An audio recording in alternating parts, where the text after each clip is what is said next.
waa salaamaaleykum ñëpp ñi fi teew maa leen di nuyu yéen ñëpp ci seen tur ak seen sant donc di am mbégte bu rëy pour gis leen fii tey ci initiative bi ñu nekk di def muy festival Back to the Roots ñu ngi nekk ci 4e édition bi te di ñaan yàlla di ko continuer parce que li may wax rek moom mooy festival Back to the Roots du benn festival boo xamante ni musique kese la wala danse wala tourisme. dafa nekk loo xamante ni benn acte politique la parce que day woote maanaam bépp sénégalais wala bépp Saint-Louisien bu nekk ci diaspora bi bépp africain ñu mën a dellu ci pour participer ci reconstruction dëkk bi parce que loolu moo ko tax a jóg. donc booy xool mi ngi jóge ci benn philosophie Marcus Garvey Back to African Movement mooy maanaam dellu ci Afrique foofu la ñu inspiré ci affaire comme ni ñuy gisee suñu doom yi di jël ci gaal yi di dem te man ci loolu laay liggéey mooy migration bi damay gis lépp di xam réalité yi gars yi di dund ma ne pourquoi pas. ñu dellu si jéem a xool lan la ñu mën a def pour suñu dëkk donc loolu moom moo indi philosophie festival bi def nañ ko ay ati at dañ koy def Espagne di ko def Sénégal nekkul ci benn côté kese daal maanaam commerce triangulaire bi gars yi doon def ñun moom dañuy dellu si waat positivement à travers la culture. waaw xam naa bëgguma nag jël parole bi lu bëri mais maa ngi remercier ñëpp ñu fi teew di remercier monsieur le maire dama kontaan pour gis ko fii. di remercier sama xarit yi fi nekk yëpp ñoom Adama Kane Diallo ak grand yi fi nekk ñi nga xam ne xam naa leen ñoom Ousmane Aw grand Zumba As Diouf grand Malal bi nga xam ne dafa bàyyi li muy def lépp jógee Dakar léegi ñëw parce que dañ ne dellu si Ndar rek mu ni ma man maa ngi ñëw donc loolu tàccu leen ko bu baax a baax. di remercier monsieur Kader ak sama waa ji Baye Les loolu laa xamee tur bi. ci organisation bi parce que ren sonn ma ci dama ñëw wax ak gars yi rek ñu def lépp donc di si kontaan bu baax a baax di wax ngeen tàccul ma suñu équipe bi jógee ba Espagne nekk na la ci ginnaaw les Espagnols qui sont là donc ñëw pour visiter ci Sénégal pour indi seen xalaat am na ay entrepreneurs yu si nekk am na ay travailleurs sociaux yu si nekk am na ay investisseurs yu si nekk donc di leen remercier waat bu baax a baax donc ma wax tuuti espagnol. Lo que estaba diciendo es que este festival no es solamente un festival de música, pero es un festival, es un acto político, es un retorno para invertir, para cambiar la realidad del país. Porque siempre hablamos de migración, siempre vemos la gente en pateras viniendo en España, muriéndose en el mar para encontrar un futuro mejor. Pero es el momento de tomar nuestra responsabilidad y decir que hay que cambiar las cosas desde el nivel local. El festival Back to the Roots no es un festival solamente de música, pero es un festival de turismo y en toda la gente que vienen también vienen para aprender y vienen para aportar algo. Y aprovechamos para agradecer a todo el mundo que está aquí, el representante del alcalde está aquí, a todos los amigos que están aquí y muchísimas gracias. El festival se hace en Saint-Louis y en Sevilla, España. Gracias.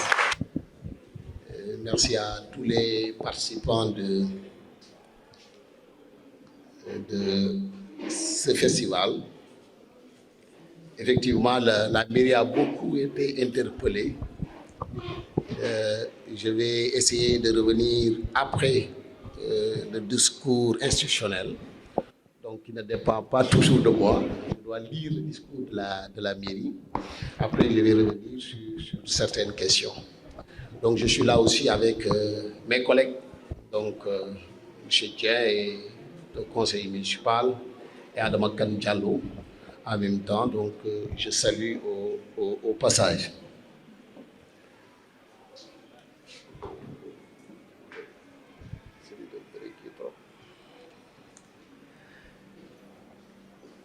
Je suis le président du festival Back to the Road. Mesdames, Messieurs, chers invités, chers artistes, membres de la diaspora saint-louisienne, chers partenaires, amis de Saint-Louis. C'est avec une émotion particulière que je prends la parole devant vous aujourd'hui en ma qualité d'adjoint au maire pour représenter notre collectivité à l'ouverture de cette édition qui en est à sa 4e du festival Back to the Roots. Je voudrais, avant toute chose, vous transmettre les salutations chaleureuses de M. le maire de la ville de Saint-Louis, M. Amadou Mansour Faye, actuellement empêché d'être parmi nous en raison de circonstances que vous connaissez. Il m'a chargé de vous dire que malgré la distance et la situation, son cœur reste ici, à Saint-Louis, avec vous, dans cette célébration de la culture, de l'engagement et de la dignité. Ce festival s'intitule Back to the Road, au retour aux sources. C'est d'abord un hommage à nos racines culturelles, notre musique, notre tradition, nos langues, nos récits, mais aussi notre ouverture au monde. Car Saint-Louis, ville tricentenaire, est depuis toujours un carrefour de civilisation, un lieu de dialogue entre les peuples. Saint-Louis, ville d'histoire, de brassage et de création, est le lieu idéal pour accueillir une telle manifestation. Car ici, au bord du fleuve Sénégal, entre océan et désert, nous vivons chaque jour la complexité et la richesse des trois réalités étroitement liées: la culture, l'environnement et les migrations, thématique retenue à juste titre pour cette édition. La culture est ce qui nous reste quand tout vacille. Elle est un rempart face à l'oubli, un pont entre générations et une source de renaissance dans les moments d'épreuve.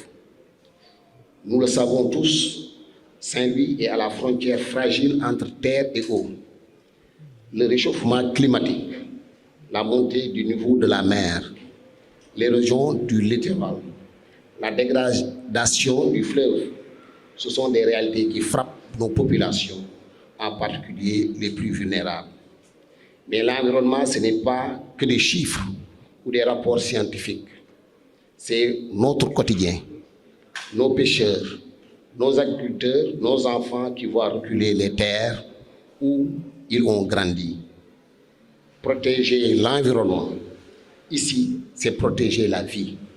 C'est aussi protéger la culture.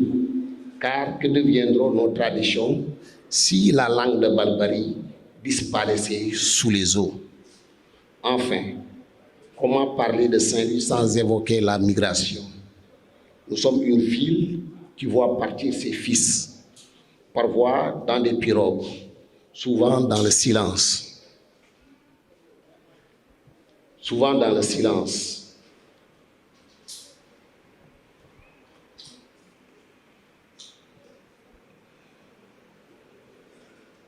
Excusez-moi, donc ce sont les aléas de la technologie.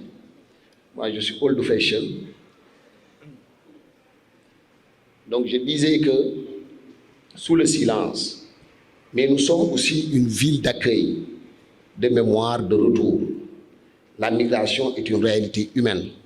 Elle est souvent nourrie par le désespoir, mais elle peut être un point de développement.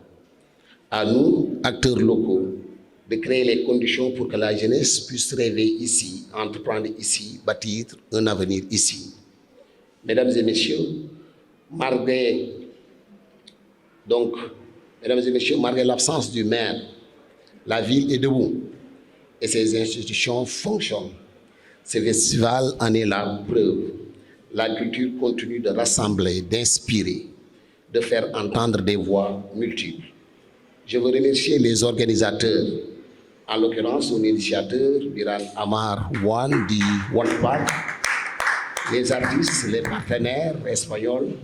et surtout les jeunes qui s'engagent. C'est pour vous, avec vous, que nous continuons ce travail collectif. Au nom de la municipalité, je vous souhaite un festival riche, vivant et porteur d'avenir et d'espoir. Back to the root, to the roots. Oui, mais pour mieux aller de l'avant. Vive Saint-Louis, vive la culture, vive l'espérance. Je vous remercie. damay sant ñëpp di gërëm ñëpp di am contenté defe naa pour la deuxième fois daaw taxawoon naa ci ouverture bi ñu defee woon ko institut français tey mbégte la ba nga xam ni sax maison de l'île dañ ko defee te notre plaidoyer au niveau du conseil municipal c'est que maison de l'île c'est vrai que ça fait partie de l'histoire de Saint-Louis mais il est important aujourd'hui que maison de l'île puisse porter donc le nom d'une figure saint-louisienne donc back to the roots donc lépp dafa war a dellu si waat donc ci ñi nga xam ni ñoom ñoo tabax par leur sueur par leur mécontentement par leur douleur donc Saint-Louis c'est important mais dañuy gërëm surtout ONPAC ñi nga xam ni donc tukki comme nu ko waxee taxul mu dellusiwaat indi ay opportunités à Saint-Louis te boo déggee wax gi yëpp mooy culture maa ngi koy wax Adama Kane Diallo léegi nii ma ne ko yàlla def na ni j'ai travaillé à peu près 12 ans dans le secteur de l'insertion professionnelle donc au niveau du centre régional de ressources pour l'emploi des jeunes donc toute la région de Saint-Louis donc opportunité yu fi am à Saint-Louis wax nañ ko donc 2 piliers la muy la pêche qui est l'économie le poumon donc de Saint-Louis surtout la langue de Barbarie et la culture malheureusement donc la pêche gis nañ ni dafay économie boobu day effrité wu ba suñu pêcheurs yi dañuy génn donc bitim réew pour wuti jën avec des difficultés mais mu am benn bu des mi nga xam ni mooy culture bu ñu ko waxee mooy tourisme dañuy remercier monsieur Cissé ci intervention ak plaidoyer bu mu wax dama naan tourisme dafa am offre parce que tourisme pour mu exister il faut mu am offre culturelle bu amul offre culturelle tourisme mënul am te offre culturelle pour Saint-Louis donc patrimoine bi la le patrimoine culturel de Saint-Louis parce que Saint-Louis donc c'est une ville tricentenaire qui a beaucoup d'histoire donc ñi mun dee ñëw dañuy xoolaat li nga xam ni jaar-jaar yu mag ñu baax ñi fi jaaroon mais tamit bu ñu baax ñi kese mais ñi nga xam ni aussi ñoo daan sëkkatal donc Afrique donc fu ñu jaaroon pour loolu noonu ñu remember parce que loolu ngay fàttaliku moo lay tax nga fas jom nga am jom patrimoine boobu noonu donc gis na ni mi ngi délabré donc progressivement malgré que PDT bi mi ngi ci jéem ay jéego yu am solo difficulté bi ci côté boobu noonu nekk na ci kër yi léegi moomeel bi day am problème parce que kër yi nga xam ni say maam wala say maamaati maam ñoo ko moomoon héritage bi kenn defu ko donc bu ñu demee ba si sëtaati sët yi donc dafay bëri complication de telle manière que pour sax nga réhabiliter kër gi problème la tey PDT dañuy réhabiliter donc ñi nga xam ne ñooy kër yooyu mais yow 40% rek nga si jël par exemple bu dee 1 million lay réhabilitation bi di jàll 600 000 bi PDT bi à travers la ville de Saint-Louis moo koy jël en charge yow 400 000 rek ngay fay mais difficulté ngay am sax pour que kër gi c'est-à-dire que ñi d'accord ñi ko séq donc ñu d'accord ni kër gi donc jox naa la ndigal pour nga mun ko defar donc problème héritage yooyu day poser problème moo tax à un certain moment on avait dit à l'État de prendre ses responsabilités parce que dafa am li nga xam ni bu ñu demee ba classé Saint-Louis patrimoine de l'UNESCO bu ñu demee ba nga xam ni histoire boobu dafa nar a dafa war a disparaître parce que ñoo doyen mi ngi ko doon wax keroog ni Saint-Louis langue de Barbarie boo ko xoolee dafay mel na benn këyit bu nu teg ñu jël ay suukar teg ci kawam ndox mi lu muy laal këyit bi dem ba suukar yëpp dafay dem ba seey donc te bu nu deful nànk bu nu respecté wul donc li nga xam ne mooy plan architecturalu donc île de Saint-Louis day dem ba nga xam ni île bi moom mooy disparaître parce que île bi ci benn faisceau de terre la tegu am na li nga xam ni attanu ko bu ñu dee jël ay kër ñu koy def ay étages 3 étages 4 étages topp économie topp li nga xam ni mooy modernité da ngay dem ba nga xam ni île bi ci boppam donc langue de barbarie moom mooy disparaître donc mu nekk li nga xam ni dafa am solo te communication bi dafa war a gën a dem pour nit ñi gën a comprendre donc enjeu boobu noonu beneen bi tamit mooy offre touristique bi dafa sukkandiku ci li nga xam ni moom mooy culture parce que tey festival bi am nit ñi ñëw pour ñëw participer ci festival bi il faut que ñu dugg ci ay hôtel il faut que ñu dem lekk ci restaurant yi ainsi de suite il faut que ñu dem visiter ville de Saint-Louis xool yan activité culturelle dañu mun a xool pour bu ñu demee tamit raconter loolu noonu donc offre culturelle boobu dafa am solo moo tax tourisme yi ak li nga xam ni mooy culture dafa war a lëkkaloo bu ma siy jël benn exemple moom mooy festival de jazz bi moom laa gën a maîtriser parce que j'ai travaillé avec le festival de jazz pendant 5 ans pour rek ñu jéem a changer de paradigme parce que xëy na déformation professionnelle la en tant que financier man lépp lu may xool derrière je regarde est-ce que mën nañ si tirer donc bénéfice loolu moo tax mairie de Saint-Louis lëkkale fiscalité lëkkale ko ak li nga xam ne mooy culture bi nan nañuy indilee koppar waxuma la ci municipalité bi de mais pour acteurs culturels yi pour que culture bi gën a dund moo tax bu ñu ñëwee festival de jazz bu ñu ñëwee fekk fa une équipe on a essayé de dire que festival de jazz c'est vrai que association festival de jazz moo koy doxal mais moom kese du dem parce que on a besoin de l'institutionnel de la collectivité territoriale si c'est wax na ko boo dee def coopération donc entre les villes il faut que mairie bi nekk ci il faut que structure mairie bi nekk ci parce que coopération bi de ville en ville la war a nekk donc du coup bu dee association bi moom dafay représenter ville de Saint-Louis di def pour ville de Saint-Louis partenaires yi ku si nekk di si jàpp état bi di si jàpp nag bu baax a baax c'est ça la réalité te du ñu rendre compte les Saint-Louisiens donte association libre la mais bu dee dañ koy def pour Saint-Louis bu nu paree donc activité bi dañu war a jàkkaarloog Saint-Louisiens yi wax leen ni ñun de ba ñuy defar festival bi amoon nañu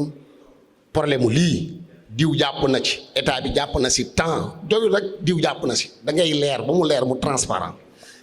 état jàpp na si jox nañu temps ñii jox nañu temps jox na dépensé nañu temps